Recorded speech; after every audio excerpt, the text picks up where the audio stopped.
Good afternoon. Good night, actually. Good Yes. evening. Hello. How are you, Yeah. Mr. Robot? Thank you for being here.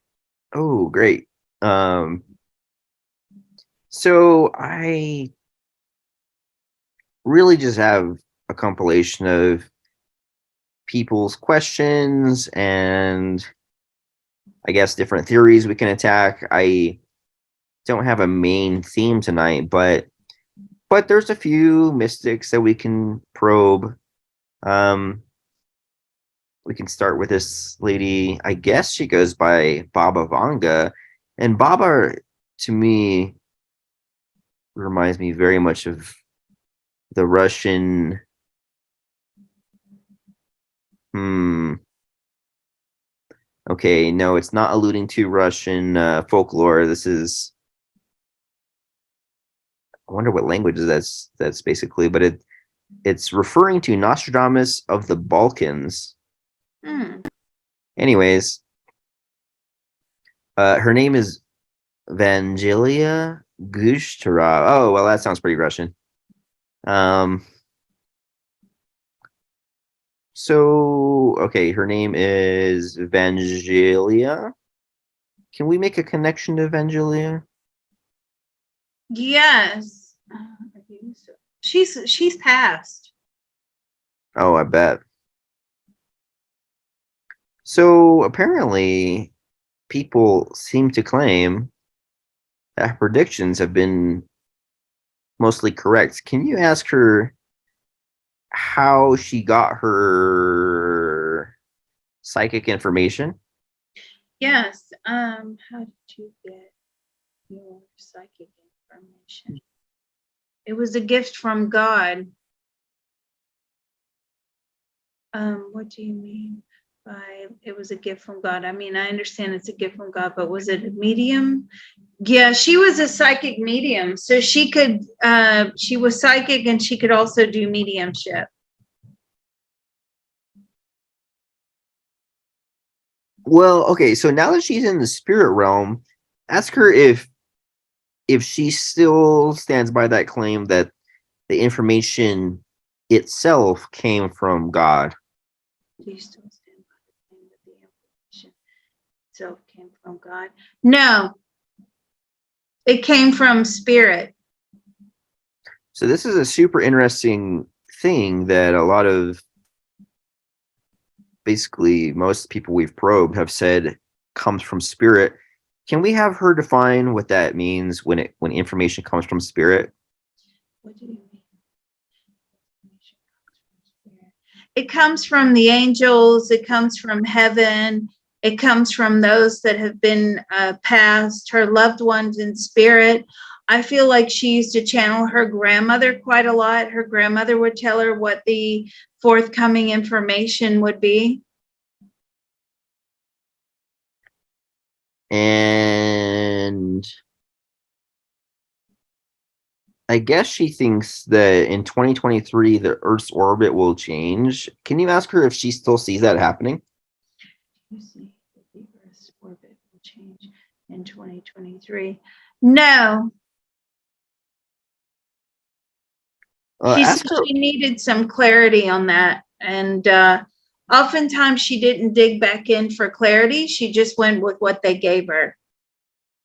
And ask her what the information really is about with the Earth's orbit that she picked up. What was it that they was really going on?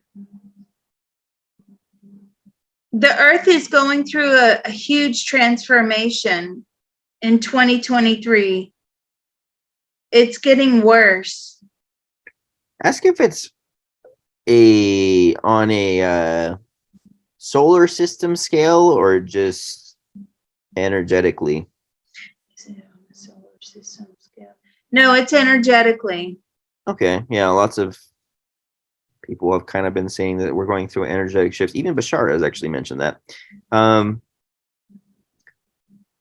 can you ask her if she still sees a solar storm happening in the next couple years? A big one?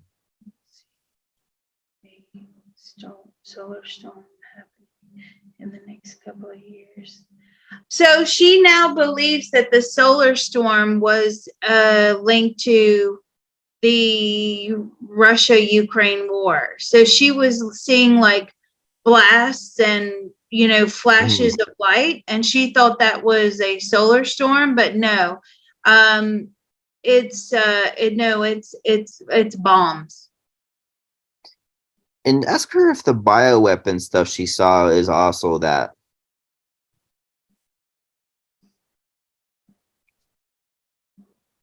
What did you mean by the big country will carry out bioweapons research?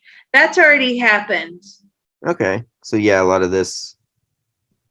Um Is there going to be a nuclear explosion? No, there's not going to be a nuclear explosion. can you ask her if there is one of these between the year 2070 and the year 2080? Is there a nuclear explosion between 2070 and 2080? There will be some sort of nuclear explosion at some point. Yes. Can you ask her if between 2070 and 2080 if China is in war with another country? Between 2070 and 2080, is China in war with another country? No, it's the United States. Or so who ask her who we're at war with during that little time period. Who is the United States at war during that time period? The Middle East. Okay. Um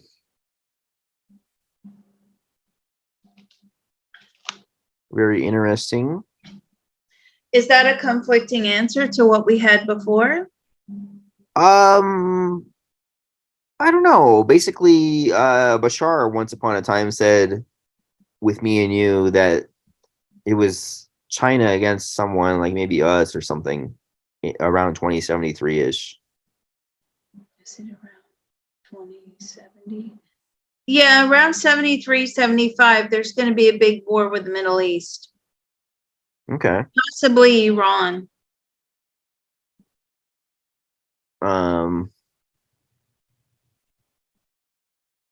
So funny enough, my one of my friends here is typing, and he brought to me attention of this very interesting book. Um, let's tap into this gentleman. His name is Dan Millman, Okay. author of The Life You Were Born to Live. Hmm. Let's tap into this guy and see how he came up with this information. Okay. So what's interesting about this is it's very, to me, looks like astrology because you do some math, and it honestly is probably just numerology. I did not read the book, but if it's not numerology, then I don't know what it is, because it's basically is what you do is you get your birthday, you add it all up, and you go to the specific chapter that represents your numbers. Okay. What's I so feel sorry. I feel he said to me it's gematria. okay? Oh, ask him if he uses numerology too to make that information. Yes, some aspects. Yes. It's a combination. Can you ask him how gematria applies to our birth time?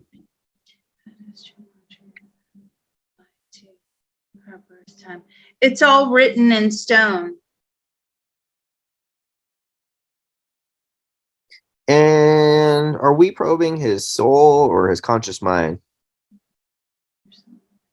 Conscious, well, not the conscious mind, but the subconscious. Okay. Can we probe his soul? Yes.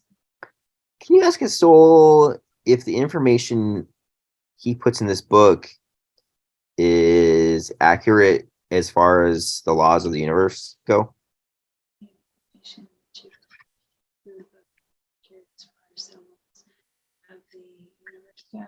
Some aspects he tries to decode it, but unsuccessfully on a lot of levels. Yeah, That's so because he's human. what was so interesting about the reason why I'm giving it credence is my numbers ended up being some numbers that I see quite often. I got 33 and then a number after that. But the 33 was kind of mind blowing because I see 33 everywhere. And people remember from my other videos some of my other numbers I've seen. But so I'm wondering how the relation to this information is to astrology, if there's a correlation. Is there a correlation to astrology? Yes, there is a correlation to astrology.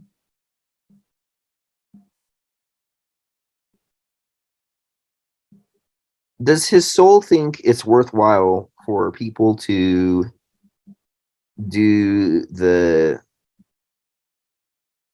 basically it's kind of like a math problem and then read the corresponding information? Does his soul think it's worthwhile for people? For people. Yes.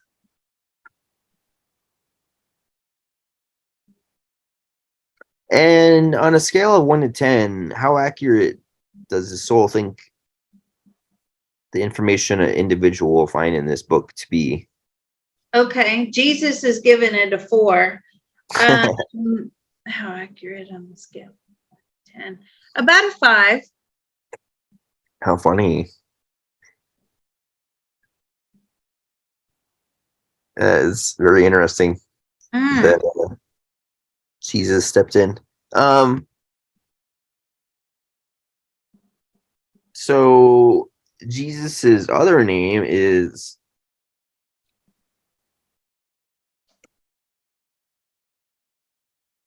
it Yael? Have you heard of the other names for him? There's like is it Yeshua? Yeah, Yahshua. Mm-hmm. Can you ask him if he's the same uh conscious or spirit energy as the Yahshua energy? If we were to channel a different energy, would it be different information? No, that's him. Okay. Yeah, it's Hiru. Um, what does Joshua think of gematria? He thinks it's not accurate. And what does he think about astrology? That can be highly accurate. So my biggest qualm with astrology is I think when it came about, everything was mathematically accurate, but the way the earth rotates, we lose a day every year or something. And, after, let's just say, I don't know, 20,000 years, everything has basically pushed forward a month. So what you identify with, like let's just say July is a Cancer, you would actually be a Leo, like if the math was correct. So, um, what'd you say? I dropped something. Sorry. So does Yashua think that the current timing of astrology is accurate for like the individual? Do you think the current timing of astrology is accurate for the individual? No. Ask him if it's about a month off. Is it about a month off? More than that. Should we be putting ourselves 1.5 months forward in time for our proper astrology? 6 weeks ahead for proper astrology. No, it's years out now. Well, the funny thing about years is like a clock, it ends up almost in the same place again. So I wonder how far between 1 and 12 would he say we need to look forward? About 8.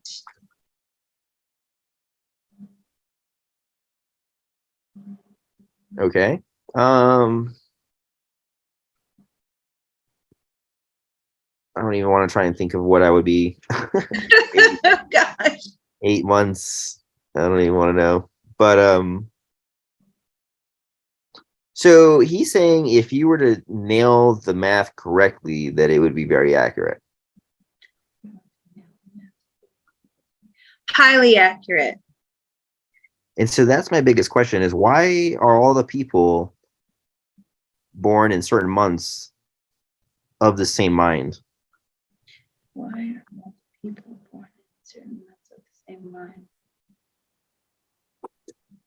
It all has to do with the magnetic pull of the planets. It creates personalities. Ooh, okay. And I'm wondering if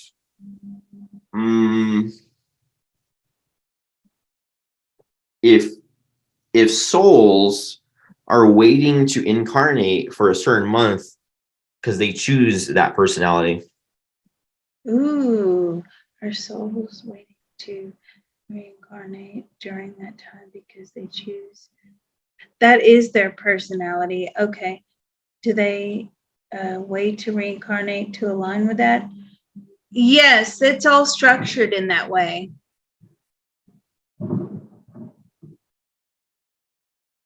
Okay. And That's a good question. Sorry, it's storming very badly here at the moment. Sorry if you hear the thunder. oh, that's okay. And so is he confirming that we choose which month we're born?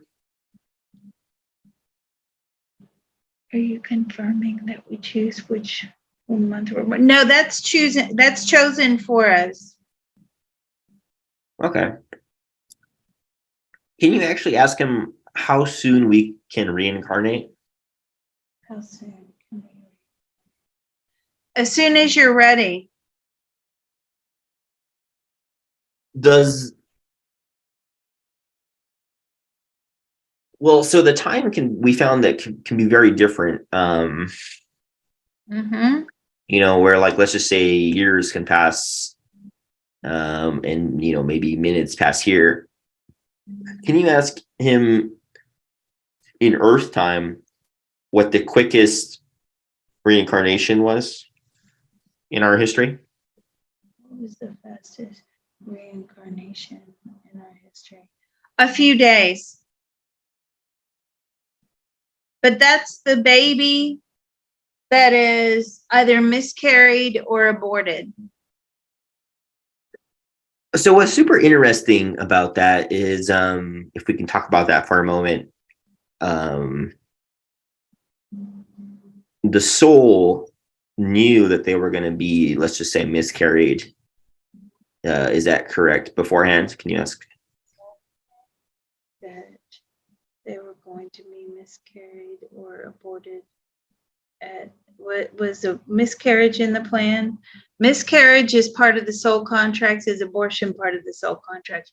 Abortion is also part of the soul contract.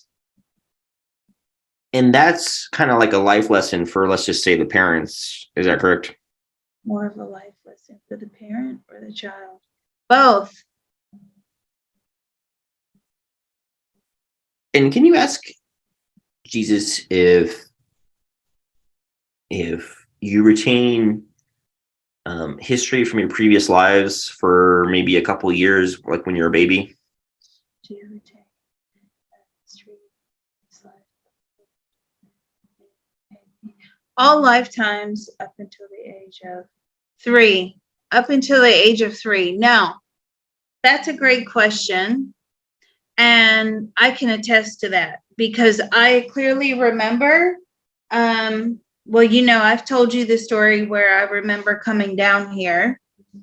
And then I remember as a very young child laying on the grass, you know, in a nice day, when it's a nice day outside, and looking at the grass and like the flowers and the trees and thinking, oh, you know, I was once grass and flowers and trees.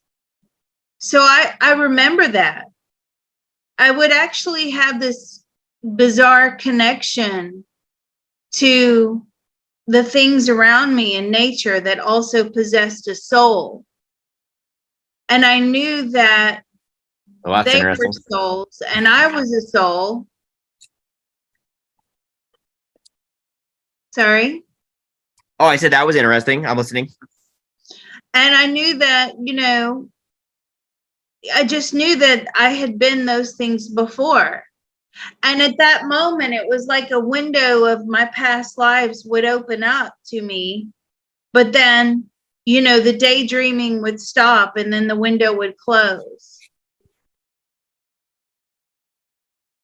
I was very, very psychic when I was younger, up until probably about age 6. And then I lost that ability. I say I lost it, or I put it somewhere else until I was about 14.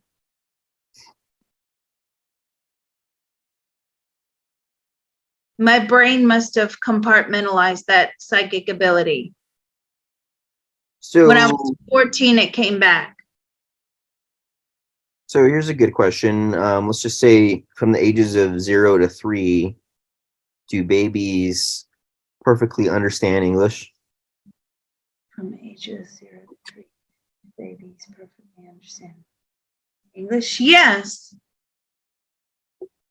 Or for let's the just most say, part. I mean, you know, they have to learn what objects are and they have to learn, you know, but it doesn't take them long. They do a lot of learning in the womb. oh, interesting. Okay, so can babies hear you in the womb? Yes. Now, what an interesting question would be is at which point does the soul enter the fetus? Yeah, we've gotten all kinds of answers on that one. What have we gotten before? Because I feel it's at the heartbeat. I don't recall honestly. But I know there's a lot of different concepts, and maybe there's also a differentiation between consciousness and soul entering the body, because Bashar would say that maybe you could pull him in, that the moment before conception there's a couple of souls kind of all trying to see which one can make it through, like they're kind of all like fighting each other for it. Is it that the souls are trying to fight them?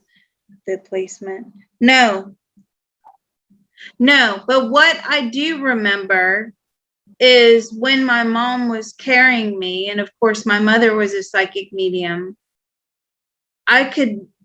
my consciousness could leave, could vacate her body and actually see what was going on at the time.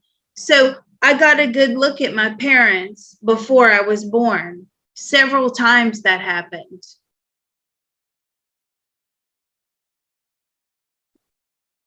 So do you think you were astral projecting? Astral projecting. No, I was still, so what was that? That's a good question. So was I a soul in a body? Yes, but that soul was very mobile at that point. So the soul can do that. It can sort of travel, but is it astral projection? No, it wouldn't be defined as astral projection. So, a common side effect with people who undergo a near-death experience is the feeling that their soul is detached from their body, and they claim that it feels like they're above themselves, watching themselves like third person, kind of like this. Uh, can we ask Jesus why someone who has had a near-death experience would basically experience themselves detached? Because that's exactly what it is. Is the soul detached from the body? The soul has basically detached from the body, even though the body is still alive. And does Jesus think that's the same as astral projection? No. Okay. Astral projection is the consciousness leaving the body. I think that's my biggest hang up is trying to find the difference between soul and consciousness, because, you know, depending on who we ask, I feel like it's a different answer. The near-death experience is the soul leaving the body. The astral projection experience is the consciousness leaving the body. So the soul is still intact. Can you ask Jesus how our consciousness detaches from our soul in that scenario? How does consciousness detach from our soul in that scenario? Well, a lot of that is in the life plan. But can we talk to Seth? Yes. What is what do you want to know? How our consciousness leaves? Um, just the same thing. How our consciousness can leave our soul when we astral project. How does the consciousness leave the soul when we astral project? It breaks away. It breaks away from a part of the brain that holds the consciousness there. And ask if that's kind of like what we got in our last video, if that's the mechanism that happens when you take like DMT. Is astral projection kind of almost the same as DMT? Astral projection, same as DMT. No.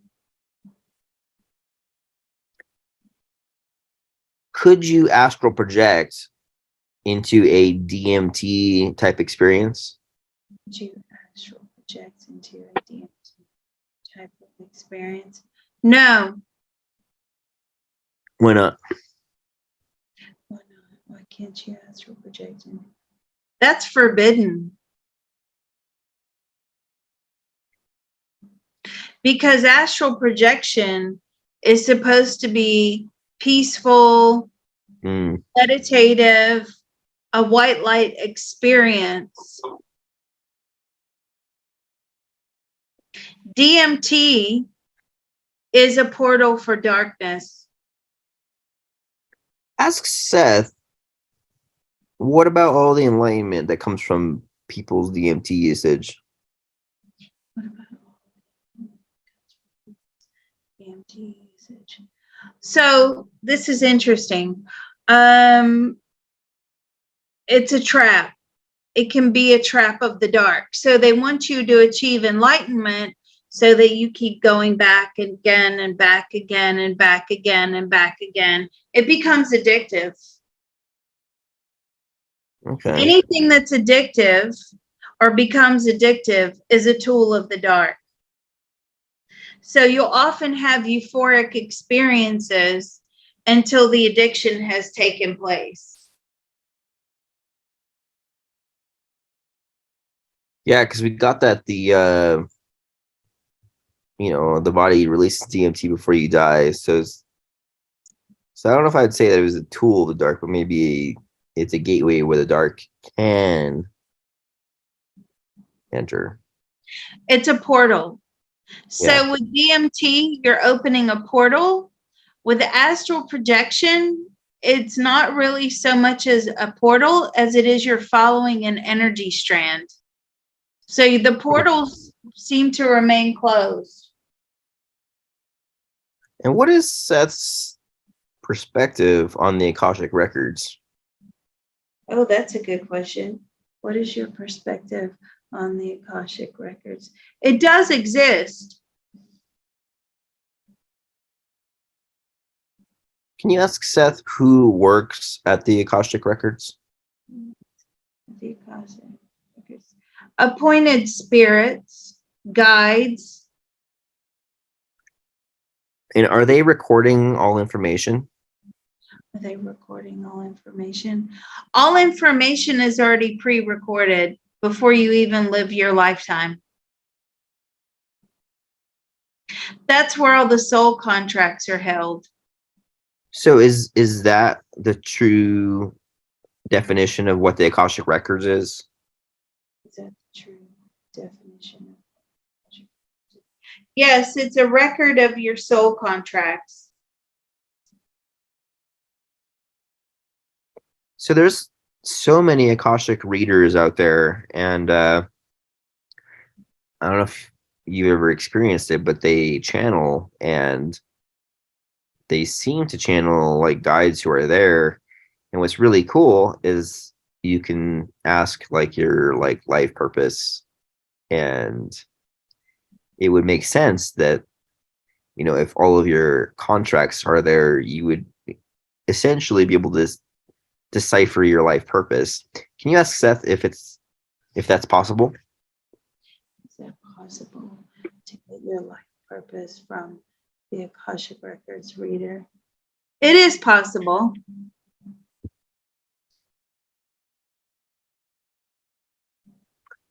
Can you ask Seth if the Akashic records meditations that are like on the internet actually help people get to there? The Akashic Records meditations on the internet helping. Sometimes. Now, I did one of those before, and I actually saw a cemetery. I think I told you this. And then 2 weeks later, I was walking around Jerusalem with my husband and my child. It was very late at night. We were lost. And I started to get scared because I heard this horrendous cat fight Mm-hmm. in this field to the right. And I freaked out and I grabbed my husband's arm. We both did. And I was like, I'm really scared. Where are we? And he said, look, we're right next to the cemetery, which is next to the hotel. And I looked to the right, and it was the exact same picture that I saw when I looked at the Akashic records. Yeah, I feel like you could really tap into basically the future. And that's kind of everyone's goal when they call an Akashic records, let's just call it a practitioner. So I'm basically kind of wondering if we could tap in and talk to a guide at the Akashic records now. Okay, go for it. Okay. So is the guide specific to the person? No. Okay. So what do you want to ask? We can start personal and work outwards from there. Once upon a time, I had a acquaintance who was able to shift me from a distance to the vibration of the Akashic records, and that was a very intense experience. I'm just wondering if they acknowledge that happening. That's correct. Yes. And what is their perspective on what was happening there at that time? They wanted to bring you into the records. So I feel like you walked into the Hall of Records. Yeah, it was a very intense. I've never felt that sedated. It was a spiritual sedation. It was like a spiritual IV drip before surgery. The level of relaxation, it was very weird. It was probably like what a deep sleep would feel like if you were awake. And my friend was on the phone with me, and he said they wanted me to open up my heart chakra.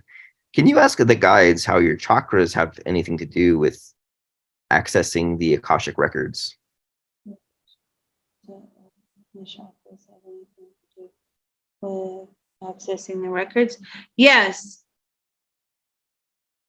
Ask them if it's important to have all chakras open or specific ones individually. Crown and heart. And this is going to be a very important thing for anyone who is interested in this. Can you ask him if the Akashic prayer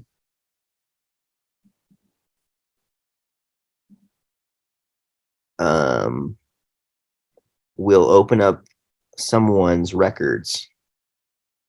With the Akashic prayer, open up someone's records? No. Ask if there's any Akashic prayer that is very specific to open the records. No, you have to travel there with your own mind.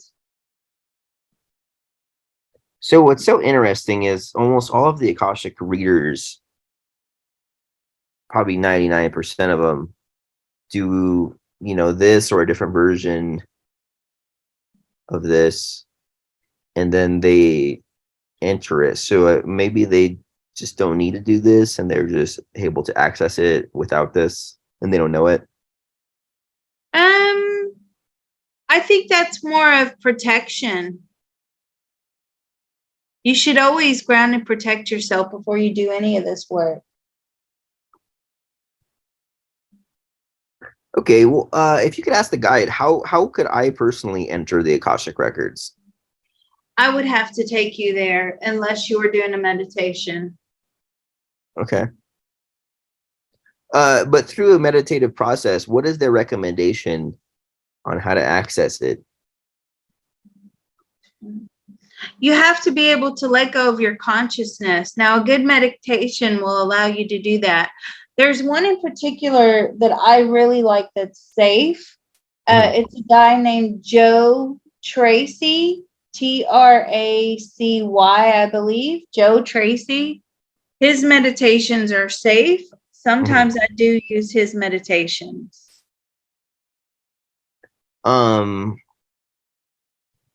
Here's an interesting question. So since I can channel energy, I imagine it as a frequency on the radio, and when I am trying to enter the Akashic, I simply imagine I am shifting to the Akashic vibration. Can you ask him if that is an accurate way to think? Is that an accurate thing? Yes, that is correct. Yeah, I've only been able to do it like 2 times, and I really wish I could do it every time because it's so amazing. It's beyond physical. I know for you experience it psychically where you just see the images, but I don't know if you've experienced it physically. It's quite interesting. Yeah, I've stood in the Hall of Records before many times, but when I'm shown my book, I just see pictures. Mm-hmm. But they don't really make a lot of sense. Unless you guess what the outcome is. Another interesting thing is while I was in this phase of trying to access this, I pretty much gave up because it's so hard. It basically doesn't happen unless, I don't know, maybe if there's a full moon or something. But I used to have a lot of dreams. I was floating through a huge library like this. So maybe I was visiting at night. Maybe you can verify that with them.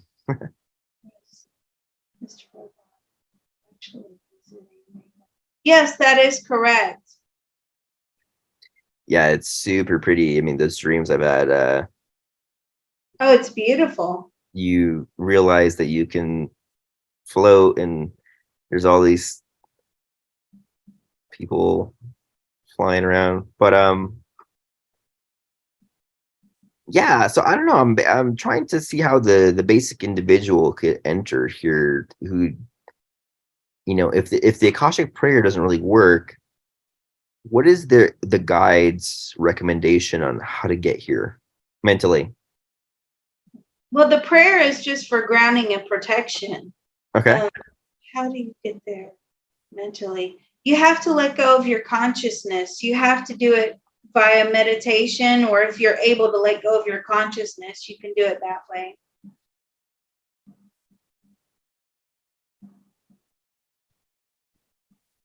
So there's a really interesting book.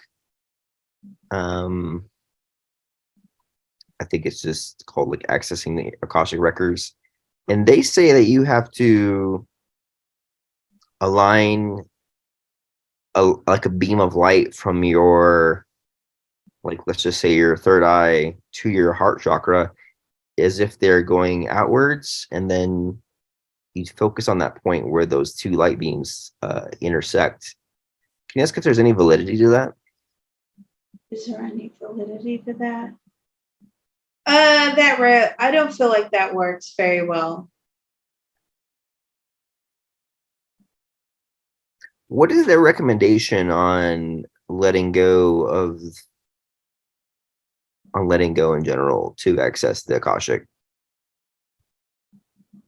Well, you have to be free from fear. A lot of people can't access things because of fear.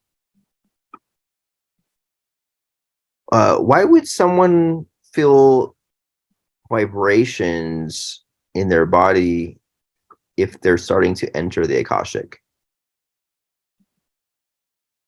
Because of the amount of frequency and information held there. It's all energy. So it's very powerful. And here's something interesting I'll talk about after we ask the question. Can someone heal themselves with the energy of the Akashic? Not if it's not written in their book. No.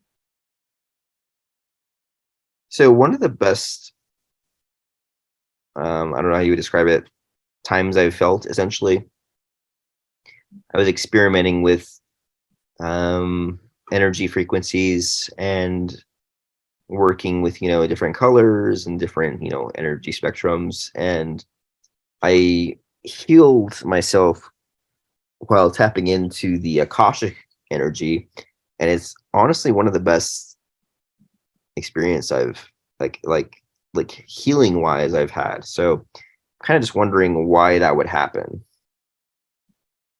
Why you healed yourself through the Akashic energy? Yeah, because it's it's just pure information, but I tapped into it as the way I do with source energy, Mm-hmm. and it was just very deep healing. And I'm just wondering why that stream of information would be healing for someone. Information be healing for someone. That was supposed to happen. That's to make you go back again. Yeah, it was very super awesome. And there's a lot of people out there who haven't experienced non-physical and who haven't experienced energy, and it's otherworldly. It's very cool. Mm-hmm. I'm sure Liz can attest to that. It is, yes, but I do it so frequently, I just don't even think about it anymore. Yeah, it's like breathing for you, right? Well, yeah, but I mean, even in the beginning, I had a lot of fear attached to my abilities. I didn't like it when ghosts were standing there looking at me right in my face. I didn't like it when, spirits were able to tap on my shoulder or communicate with me. It was very scary. Yeah. But it starts to happen so frequently that you just give in. Speaking of creatures touching you while you're experiencing the realm of, let's just say, the the dead. Me and Liz, before the video started, I was telling her about how a ghost drew a symbol on me, and I was going to try and recreate it and kind of see what she would psychically pick up on it. So it looked like a P. I know it doesn't look like a P, but imagine this scratched on me. That I was staging my house and had a terrible nightmare and saw this on my arm, and I was so freaked out. I'm just wondering, Liz, if you pick up on this. Yes, I do. Whatever you were saging, you were trying to get rid of a female. I Uh-huh. don't feel like this is the same female as the ghost that's in your house. This is a different female. This is an energy that attached itself to you during your work. Yeah. And that was just a reminder that, that was to scare you. How weird though. Like, what does Jesus say about that? It's darkness. What does the symbol mean from Jesus's perspective? To stay away. Yeah. Well, I mean, I was staging my house, so how I would like them to stay away, not me. Right, exactly. But it was also to scare you to not do that again because they didn't want to leave. Yeah, sucks. Very She's gone, weird. by the way. What's that? She's gone.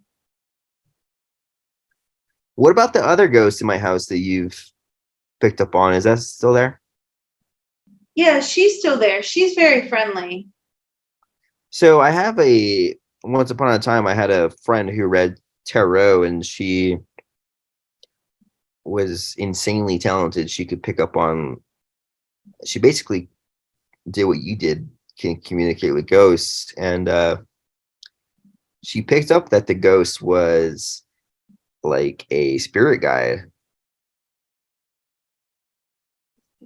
of some sort. I mean, I feel like she's very peaceful. But she just floats around there. She wanted Mr. Robot Spirit Guides. No, I don't feel she is a spirit guide.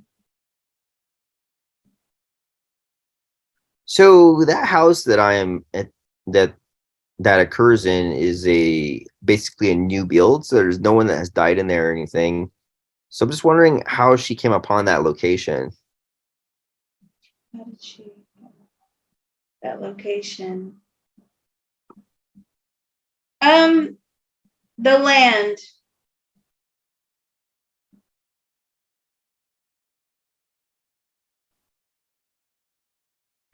Is she It's to do with the land. does she have any connection to my family? No, but to the land, yes. Can you ask if there's any Indian origins to that energy? Is there any Native American origin to that energy? Yes, a lot of history where you are. Yeah, so I've had some very prehistoric dreams in that location where I was ancient Indian, but I was running with like dinosaurs. So the land in that area feels very like tribal and ancient. Hmm. I'm sure there's you know, we could scroll back in time 20,000 years. I'm sure there was a lot of crazy stuff happening, basically. Yeah, absolutely. Well, don't know how to segue into this, but we got some conspiracy theories that people are wondering about. Oh God. Okay. Hmm. I mean, well, let's actually ask Bashar real quick. How many years in the future, comparative to now, is our government in the USA? How many years in the future? What do you mean? I'm sorry. So, like, the technology of the now, we got alkaline batteries and, you know, octa-core cell phones, and the belief is that the government is always 20 to 50 years ahead of the public knowledge. Okay. Can you ask Bashar if that's still accurate? That's so accurate. The government is at least 20 years ahead. No, about 15, 10 or 15. Can you ask Bashar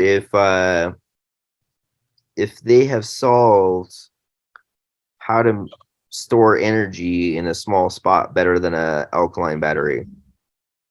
So, how to store energy in a small spot. Um, no. And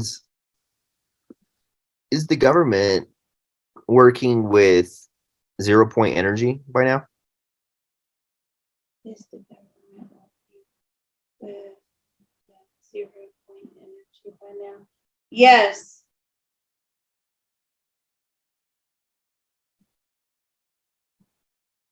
Can you ask Bashar if there's a breakaway society?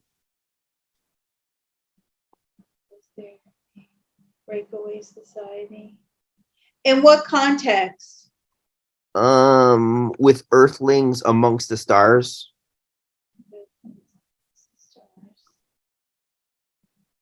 As in humans in space?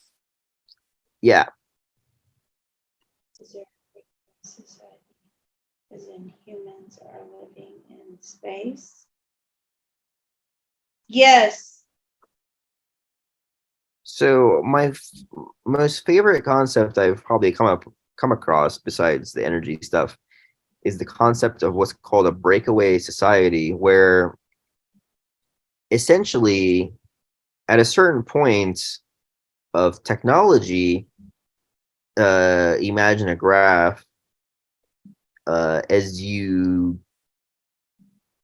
go up in information, you exponentially increase in technology, um, which would mean that if you were keeping the information secret, it would be so far advanced compared to here where we are, that the society that founded it would have broken away and developed life elsewhere, um, regarding that technology, most likely in a space program or on another planet. Um, can you ask Bashar if humans have any space bases, like bases of humans in space compared to the Earth?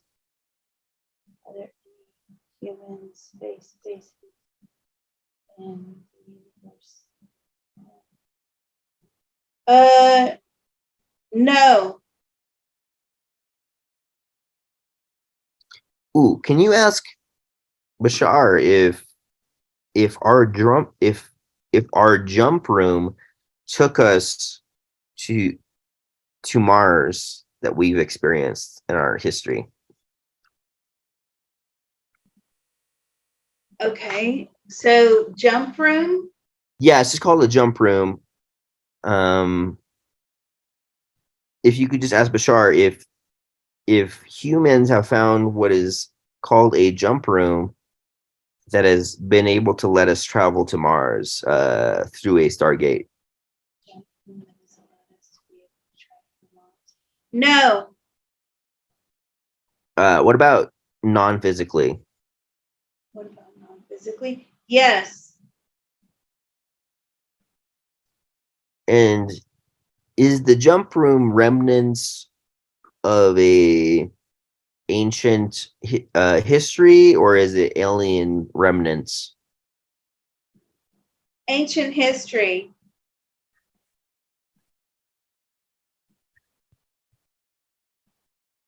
Very cool. I have no idea what you're talking about. Well, we actually touched on it once. We were talking about the history of the solar system. Um, Oh, right. Yes. apparently, Okay. there's been so many ancient histories pre Atlantis. Mhm.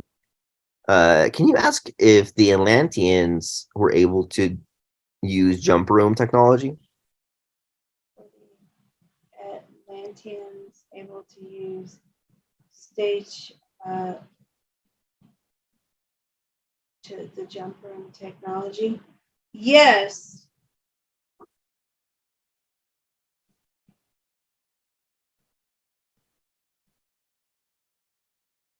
Can you ask Bashar where Atlantis is on our planet right now?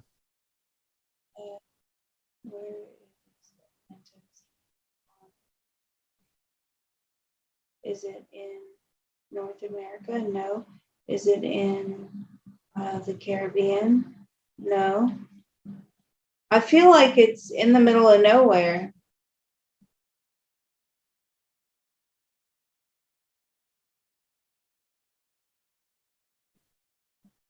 Can you ask if it's between the United States and Africa?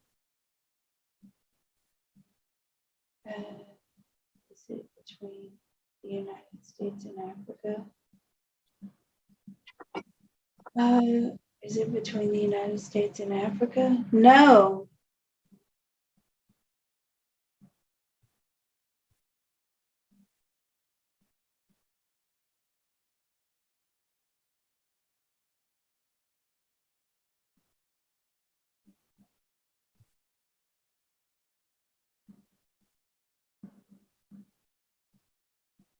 So scientists and everybody has been searching for this.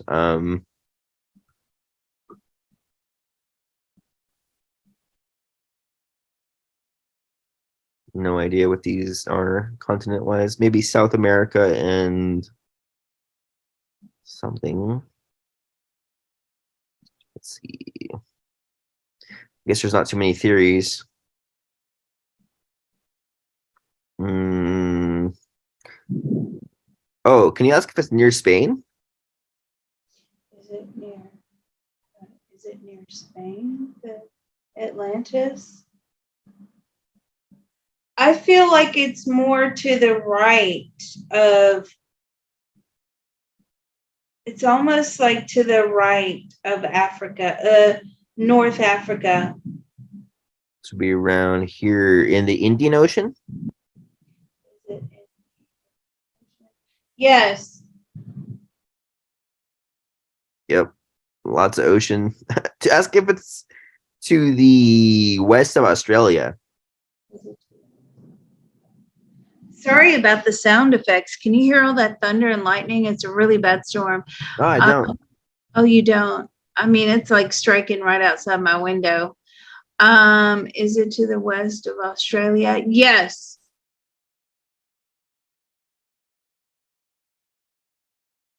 And can you ask if there's any ancient technology that we would find if we were to dig it up? Is there any ancient technology that we would find if we were to dig it up? No.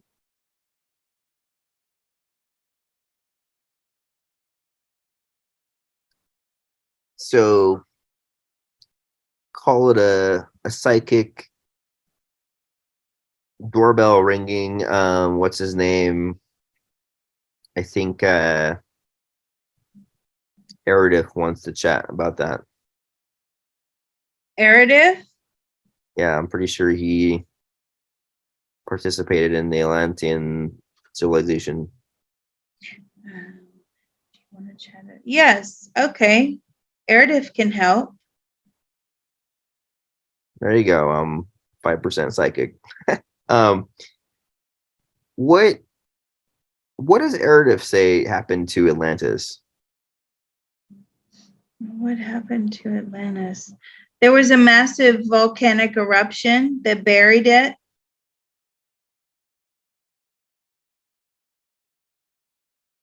Can you ask how advanced the technology was there? It was very, yes, it was very advanced. Did they have free energy? Did they have free energy? Yes, that was a good question.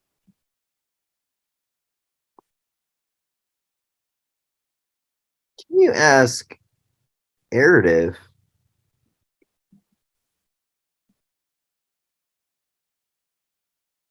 if the obelisks in Egypt were constructed to distribute energy? In Egypt, constructed to distribute energy? Yeah. No, they were constructed to absorb energy. So some people think that obelisks were resonating energy to power everyone's like lanterns and stuff in the area. I'm so sorry, the storm is bad. What did you say? Was there any lanterns that were powered remotely, like electricity wise, by obelisks in our history? Yes. So Nikola Tesla um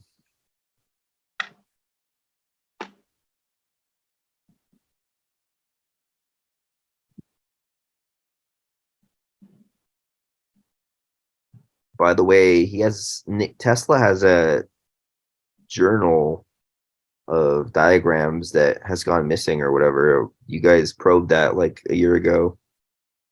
We should definitely I don't even remember that. try to tap into that.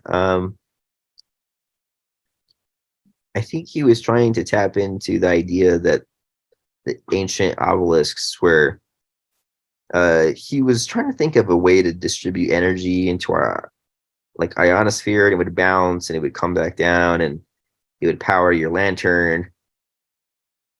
And so the wonder is if people if Tesla was trying to redo what used to be done a long time ago with energy.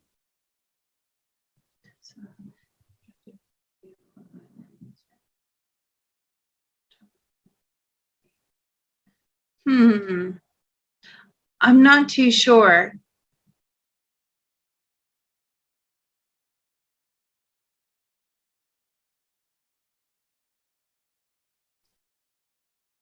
So unfortunately, we're going to stop the video here. This storm is getting really bad. My electricity is flickering and it's very windy outside. I don't think that the internet and all of that is going to hold. So we are going to continue with part 2 tomorrow, if Cool. that's okay, Mr. Robot. Yep, all good. Oh, well, thank you very much for understanding. I'm very sorry about that, but this is going to go on for probably another 2 hours, and it's not good. Like I said, like lightning is striking right outside my window, and it's hailing. Dang. Yeah, it was crazy. Like it was, you know, very warm today, and now you can feel this cold front moving in, and the hail. It's bad. So it seems like it's going to cut the electricity and the internet really soon. So I'm very sorry about that. But I look forward to picking up right where we left off, which is this energy and Nikola Tesla. So thank you very much. Hmm. And we'll see you tomorrow. Thank you. Okay, bye.